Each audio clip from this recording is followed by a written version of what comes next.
प्रभारी राजनांदगांव में हूँ और मैं बहुत सौभाग्यशाली हूँ कि मुझे राजनांदगांव में सेवा करने का अवसर मिल रहा है, क्योंकि मैं सेंट्रल गवर्नमेंट की एम्प्लॉई हूँ।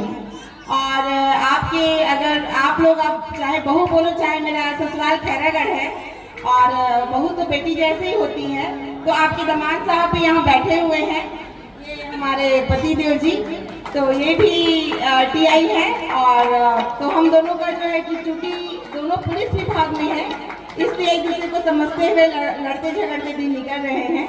और आप लोगों को मैं बोलना चाहूँगी कि मैं बहुत ही एक सुदूर गांव की लड़की हूँ और केवल पढ़ाई के बल पे मैं यहाँ तक पहुँची हूँ। और मैं छोटे छोटे बच्चों से ये कहना चाहूँगी कि बच्चे, पहचान छोटी ही सही अपनी होनी चाहिए, पहचान छोटी ही सही अपनी होनी चाहिए।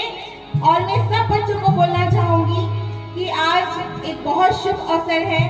आज हम दाऊ मंडल जी के सम्मान के लिए यहाँ एकत्रित हुए हैं और सबसे सौभाग्य की बात यह है कि उनका भी जन्म 1 अप्रैल 1911 को हुआ था और मेरा भी आज जन्मदिन है। तो आप सभी का प्यार आशीर्वाद मुझे चाहिए। और मैंने ये पंडवानी अयोध्या में जब रामलला जी का प्राण प्रतिष्ठा चल रहा था उस समय मैंने प्रस्तुत किया और साथ ही मुझे अनेक मंचों पर इसके लिए सम्मान मिला। और मैं अटल बिहारी वाजपेयी जी के सामने, जब वो तत्कालीन प्रधानमंत्री थे और मेरी उम्र थी जब मेरे 9 वर्ष की उम्र से तीजन दीदी से पंडवानी सीखना शुरू किया और मैं जवाहर नवोदय विद्यालय की स्टूडेंट रहते हुए मैंने उनसे पंडवानी सीखी।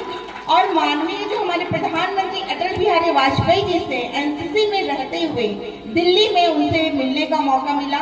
मैं एनसीसी सी सर्टिफिकेट भी हूँ, 12th में मेरा गोल्ड मेडल रहा है। मैं पढ़ाई भी आप लोग के आशीर्वाद से अच्छी थी और अपने बैच की भी मैं गोल्ड मेडलिस्ट